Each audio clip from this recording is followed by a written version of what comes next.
आस्था एवं अध्यात्म की ज्योति से जगमग चित्रकूट नगरी।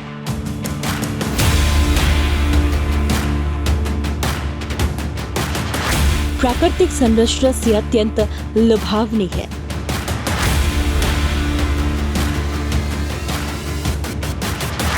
चित्रकूट के रामघाट से 18 किलोमीटर की दूरी पर रहस्यमय नदी बहती है, जो खुद में कई रहस्य और पुराना इतिहास छुपाए बैठी है।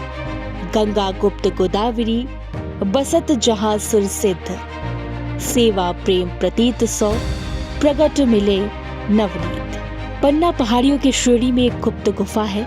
उस जगह का अपना आध्यात्मिक महत्व है। साथ ही कुछ प्राकृतिक तौर पर चौंकाने वाली रहस्यमय चीजें भी यहाँ देखने को मिलती हैं। चित्रकूट के अन्य सभी पर्यटन स्थलों की तरह इसका भी अपना एक पौराणिक इतिहास है।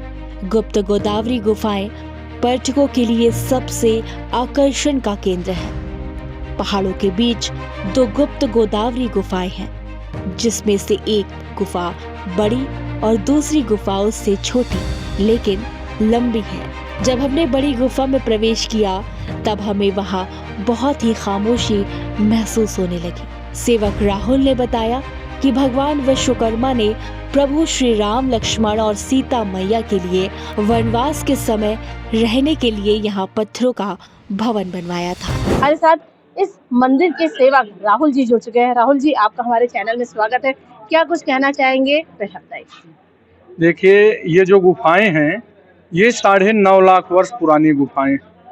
रामायण में लेख है कि प्रथम ही देव ही गिर गुफा राखियो रुचिर बनाए, राम कृपा निधि कछुक दिन बास करेंगे आए।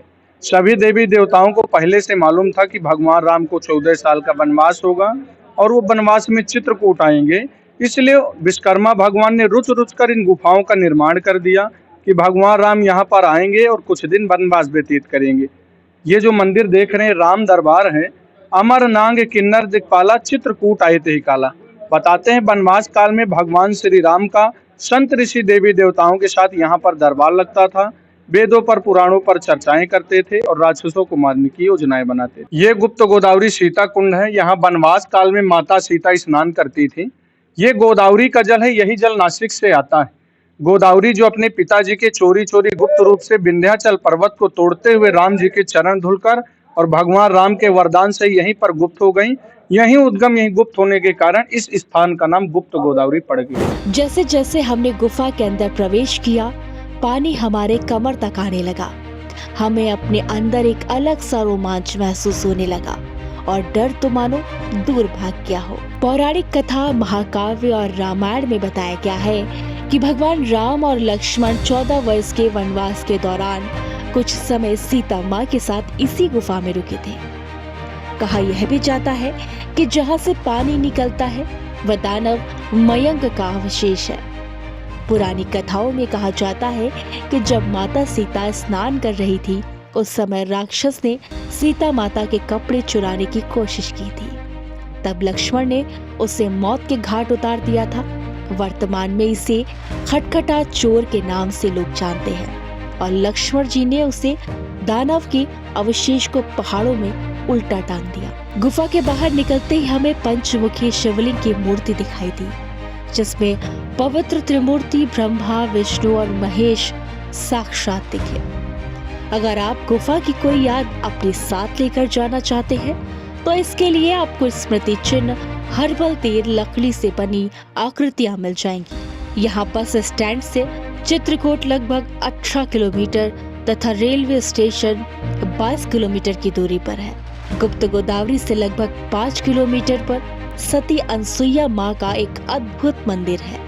यहाँ पर हमें प्रकृति का अनोखा दृश्य और एक भव्य मंदिर देखने को मिला, जो माता सती अनसुईया को समर्पित है। सती अनसुईया के महापुजारी ने उनके वैभव का व्याख्यान हमारे चैनल के साथ साझा किया। इस वक्त हम चित्रकूट के माता सती अनसुईया मंदिर पर खड़े हैं और यहाँ पर जो पत्थरों की नक्काशी है, जो मूर्ति है, वो प्रभु श्री राम के जन्म से लेके उनके अंत समय काल तक का एक चरित्र चित्रण यहाँ पर दिखाया गया है, दर्शाया गया है।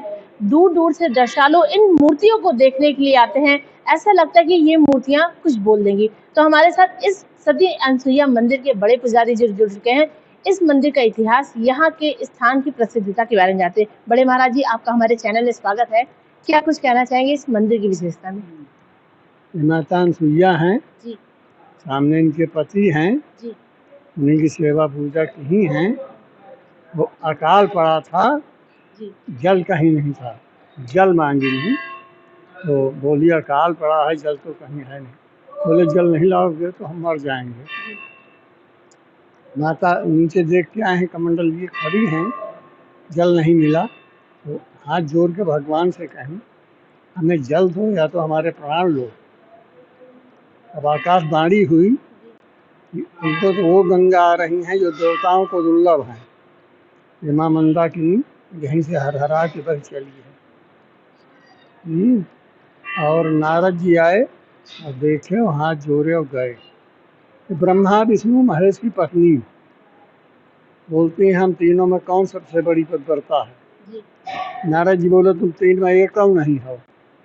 कहीं अनसुईया से बड़ा कोई नहीं है। अरे कहें नो मृतों के रहने वाली आम सी नारी, वो कहाँ से बड़ी हो गई? अरे माता हमारी बात छोड़ दो, ब्रह्मा विष्णु महेश से पूछ लेना।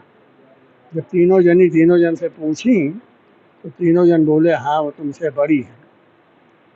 तो बोलती हम ऐसे नहीं मानेंगी, जिनके पास जाओ उनकी कड़ी से कड़ी परीक्षा लो, उनका सती भंग करके आओ। तो देखो मंदिर में आए हैं, भोजन मांगी थी, माता भोजन दिया तो खड़े हो गए, बोले ऐसे भोजन हम नहीं करते। बोले क्या कमी है? बोले कमी नहीं, हमारी शर्त है। क्या शर्त है? निर्वस्त्र होके अपने गोद में बैठा के अपने हाथ से खिलाती है, उसका भोजन हम करते हैं। माता सोचने पड़ गई कि कैसे साधु हैं, खुला मुँह से बोल रहे हैं।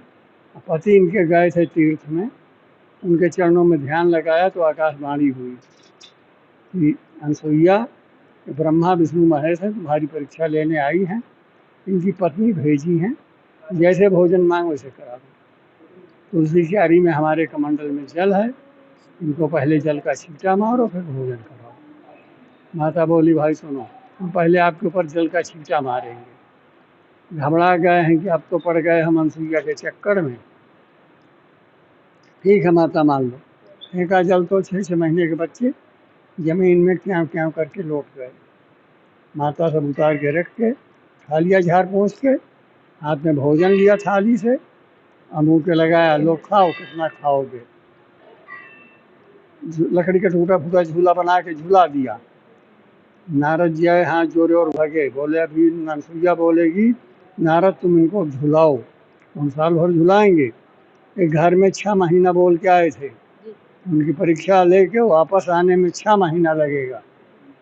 6 महीना के बाद फिर घबरा गई, अरे 6 महीना हो गया अभी आए नहीं। फिर नारद जी से पूछी, नारद जी बोले परीक्षा लेने भेजे हो तो परीक्षा में फेल हो गए। अनसुईया उनको 6 महीने के बच्चे बना के झुला दिया तो कैसे आएंगे? अरे बेटा काम नहीं चलेगा, कोई उपाय बताओ। क्या उपाय है? वो साधु भेष में गए तो बच्चा बनाया, तुम सच बच के जाओगे तो उनको बच्ची बनाएंगी। अब तुम फटे पुराने कपड़े पहनो, 16 श्रृंगार की सामग्री ले लो, उनके चरणों में अर्पण करो, उनके हाथ पांव जोड़ो, चिरौरी में शायद दया लगे तो वापस करें। वो पीछे मंदिर में आई हैं, मांग रही हैं। माता बोली यहाँ कोई किसी का पति वति नहीं है, हम हैं, हमारे 3 बच्चे हैं, हमारे पति हैं। बोले बच्चे हमारे पति हैं? कि आपके पति हैं तो आप पहचानो, उठाओ ले जाओ। दौड़ के जाती हैं, पहचान नहीं पाती। हे माता जैसे से वैसे कर दो, हम छोटे बड़े को उठाएंगे तो हमारा पति धर्म नष्ट हो जाएगा। यहीं पर परमहंसी आश्रम भी मिला। परमहंस आश्रम माता सती अनसुईया का मंदिर है। मंदिर के अंदर हमें संतों की प्रतिमा देखने को मिली। मंदिर की दीवारों पर रामायण के बहुत सारे दृश्यों को चित्रों के माध्यम से और मूर्तियों के माध्यम से दर्शाया गया। मान्यताओं के अनुसार त्रिदेव पूज्य महर्षि अत्रि एवं माता अनसुईया की तपोस्थली है। इसी स्थान पर माता अनसुईया ने अपने तप, तेज और ब्रह्मा विष्णु महेश को बालक रूप में परिवर्तित कर दिया था। यहीं पर माता अनसुईया के तपोबल से मंदाकिनी गंगा का उद्गम हुआ था। जब हमारी टीम सती अनसुईया मंदिर जा रही थी, रास्ते में सैकड़ों लंगूर बंदर हमें देखने को मिले। ऐसा लग रहा था मानो आज भी वे अपने इष्ट देव प्रभु राम के आगमन की प्रतीक्षा में आंखें बिछाए बैठे हैं। पहाड़ों की गोद में लोग ठंडी छांव में शहर से काफी दूर यहाँ पर समय बिताने के लिए आते हैं। भगवान राम के जीवन परिसर से जुड़ी हुई जो अविरल कथाएं हैं, उस कथाओं को देखने के लिए यहाँ पर दूर दूर से लोग आते हैं। हमारे साथ एक मैडम है। मैम, आप कहाँ से आई हैं? हम अयोध्या जी से आए हैं। अयोध्या राम की जन्मस्थली से आई हैं और यहाँ राम का वनवास देखने के लिए आप आई हुई, कैसा लग रहा है? जी बहुत अच्छा लगा, यहाँ बहुत बढ़िया सुकून है, शांति है यहाँ पे। यहाँ बहुत अच्छा लगा हमको। क्या कुछ कहना चाहेंगे यहाँ की शासन प्रशासन को, जिस तरह की व्यवस्थाएं आपको दिख रही हैं? यहाँ की कार्य व्यवस्था भी बहुत अच्छी है और सब कुछ अच्छा है, सब अच्छे से दर्शन कर रहे हैं। नाम अदिति शर्मा है, मैं आगरा से आई हूँ। गुप्त गोदारी को देखकर यहाँ क्या फील करती हैं? क्या कुछ कहना चाहेंगी यहाँ के शासन और प्रशासन को? मैं यहाँ के जो नगर परिषद है, यहाँ के जो भी एसडीएम है, डीएसपी है या फिर जो डीएम है, उनका मैं बहुत कोटि कोटि धन्यवाद देना चाहती हूँ और उनसे एक गुजारिश है कि जो वो काम कर रहे हैं बहुत अच्छा कर रहे हैं, इसी प्रकार से और अच्छा करते रहें। सूचना इंडिया के सभी दर्शकों को बधाई। अब आप सूचना इंडिया देख सकते हैं जियो टीवी चैनल नंबर 4053 पर भी। साथ ही सूचना इंडिया के सभी सोशल प्लेटफॉर्म इंस्टाग्राम, फेसबुक और ट्विटर से जुड़े और पाएं आपके क्षेत्र से जुड़ी हर एक खबर। अगर आप खबरें पढ़ने में दिलचस्पी रखते हैं तो अभी लॉग इन करें www.सूचनाindia.co.in पर।